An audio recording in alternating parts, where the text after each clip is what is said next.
반가워요, 반가. Welcome back to my channel, and if you're new, welcome.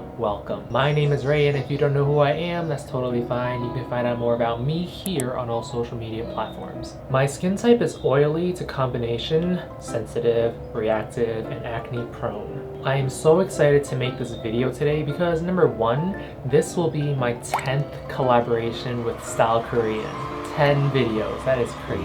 They've welcomed me with open arms since the beginning of 2021, and I am grateful that they allow me to be creative with my projects and productions while being very honest with my opinions without any repercussions. And number two, I've been a huge fan of this K skincare brand. And of course, it is none other than mega K-beauty / K skincare brand, Innisfree.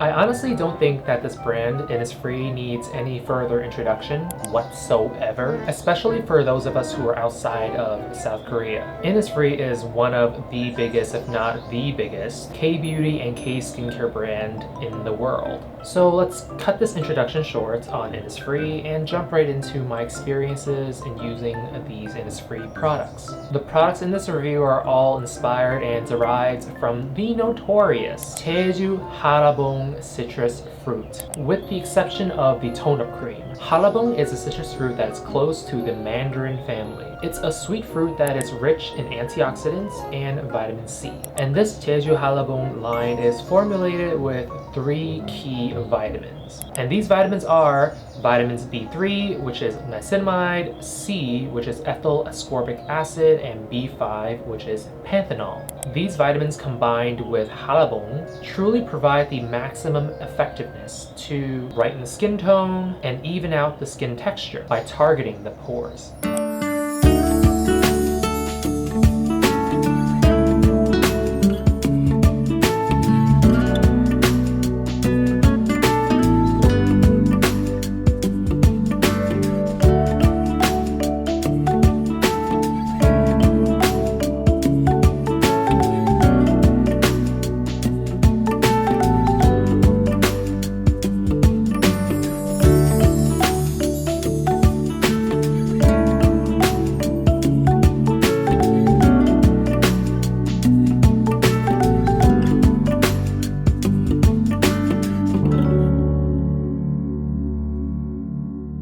First things first, we will start with the cleansing step. This Hallabong Brightening Pore Facial Cleanser is super gentle, and it is not too stripping for oily skin, but for dry skin types, I would expect a little bit of tightness after rinsing off the cleanser. It has a silky and syrup-like texture, but it also looks like heavy cream. You know, the things you use to make cake or whatever. I don't bake. You can apply it on dry skin for a creamier experience or activate it with water for a more foamy cleanse. This cleanser has a very sweet and citrusy scent to it from the Hallabong fruit. Overall, I really like using this cleanser during the daytime and also nighttime. For drier skin types, I think you would definitely feel a tighter sensation after using it, like I said earlier. So if you were to get this product, I would recommend following up the cleansing step immediately with a very hydrating toner. Alright, time to talk about the MVP, the most valued product of the skincare lineup.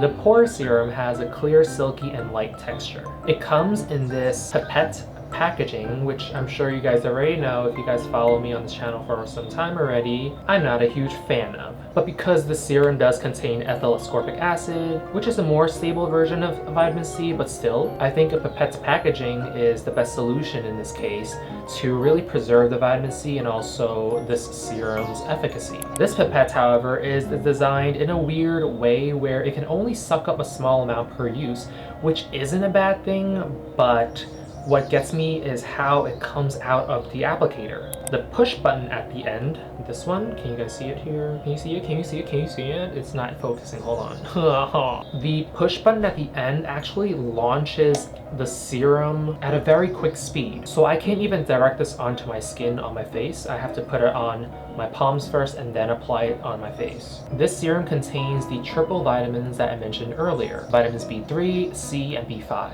For me, the serum helped even out my skin tone after I had an episode of a flare-up. And that happened around my jaw area / cheek area. I can still see some kind of scarring here, but I guess with the ring light it gets a little bit blown out. But the serum really helped calm the redness and then even out the skin tone, so then it's not as obvious that I have these little flare-ups. The light Hallabong scent is super relaxing and calming for my mind, while the serum itself helps rejuvenate my skin.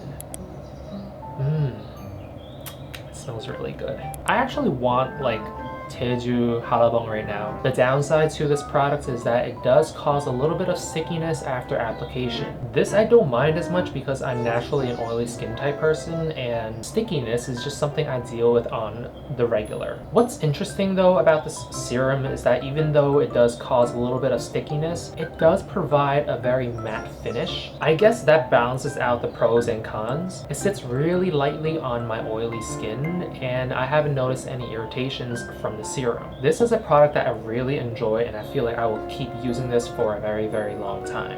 Alright, let's move on to the Jeju Cherry Blossom Tone-Up Cream.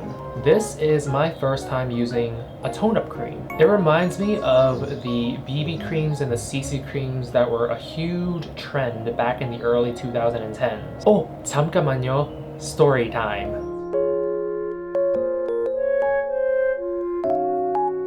I remember visiting South Korea in 2013, and my mom and I joined this tour of Seoul where they showed us the latest beauty trends. And I remember at this tour site they were talking about how Korean men use CC creams to tone up their skin and also to conceal enlarged pores, because men do naturally have larger looking pores. I don't know why. Basically, makeup was becoming a little bit more acceptable and accepted, at least in Korea, starting around that time. That was also when K-dramas were making another big splash in the world and everyone was loving all their oppas. You get the idea. K-pop was also making a huge wave outside of Korea too. So my mom got me a CC cream to use because that one was formulated with some SPF ingredients with some UV filters. I don't remember, but I don't even remember the brand. I believe it was Tony Moly, but I could be wrong. But I remember hating it because it would feel so sticky on my skin.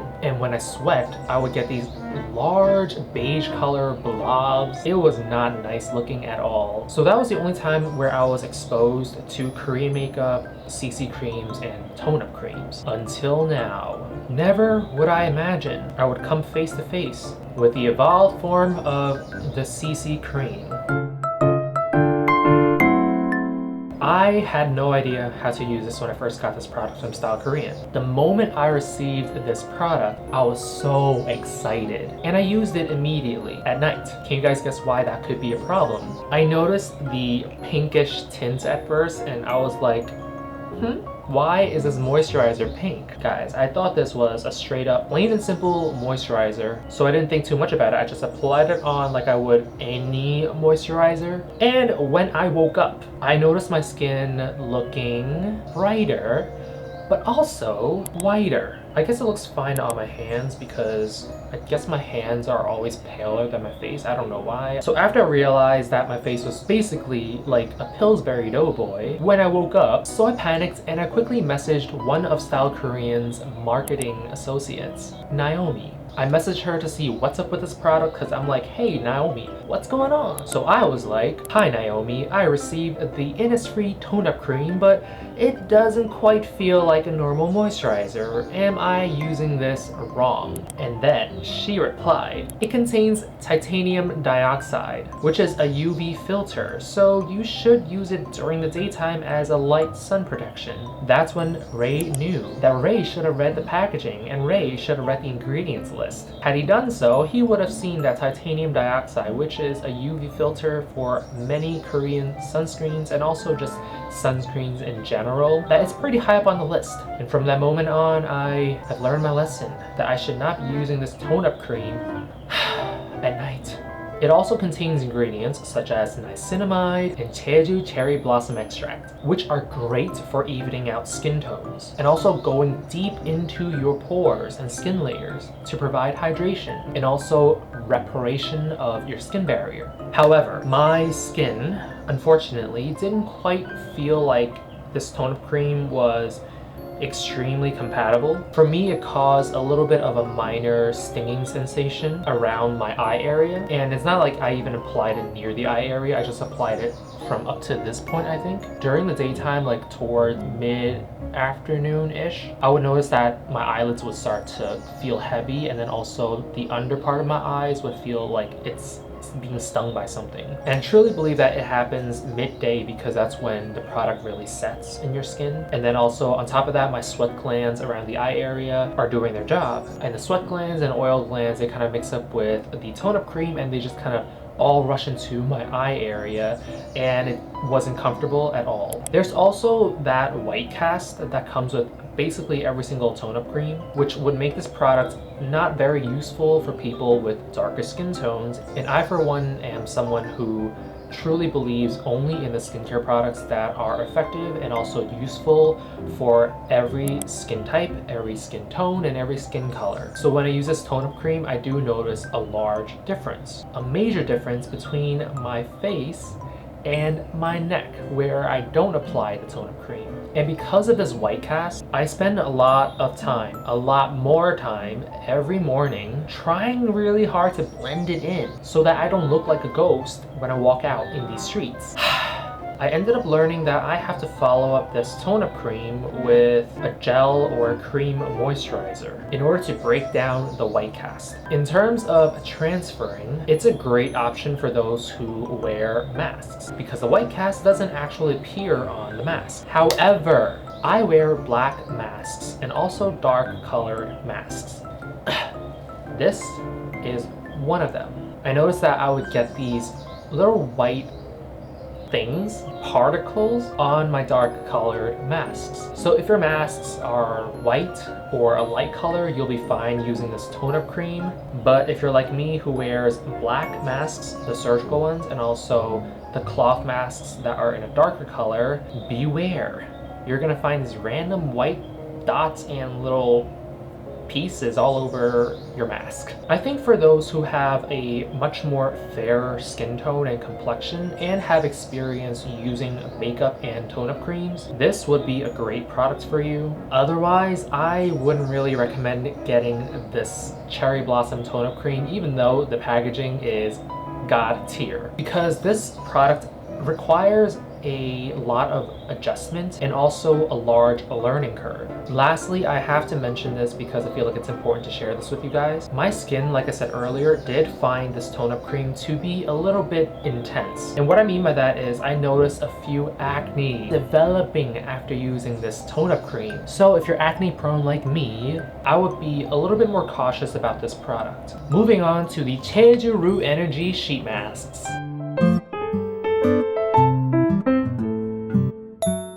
We have the carrot over here and the Kohlrabi over here. I found these masks, both of them, to be super hydrating and also refreshing. As some of you may already know, Jeju Island in South Korea is known for their rich soil content that is packed with nutrients. The reason behind using root vegetables in these sheet masks as a key ingredient sourced from the Jeju Island is because Jeju Island has a volcanic soil, which actually helps root vegetables grow healthy and strong. If you follow this channel for some time already, you would know that I'm not the hugest fan of sheet masks because they're time consuming and they don't exactly provide anything more than what a serum can do for us. But these masks really surprised me, from its packaging to its formulation. Each Root Energy sheet mask is formulated into various types of skincare products. And they actually tell you over here at the bottom corner of each packet. The Care Energy sheet mask is a water essence type, while the Kohlrabi sheet mask is an ampoule type. Oh, by the way, Kohlrabi is basically cabbage turnip. I don't know why they don't just call it cabbage turnip, because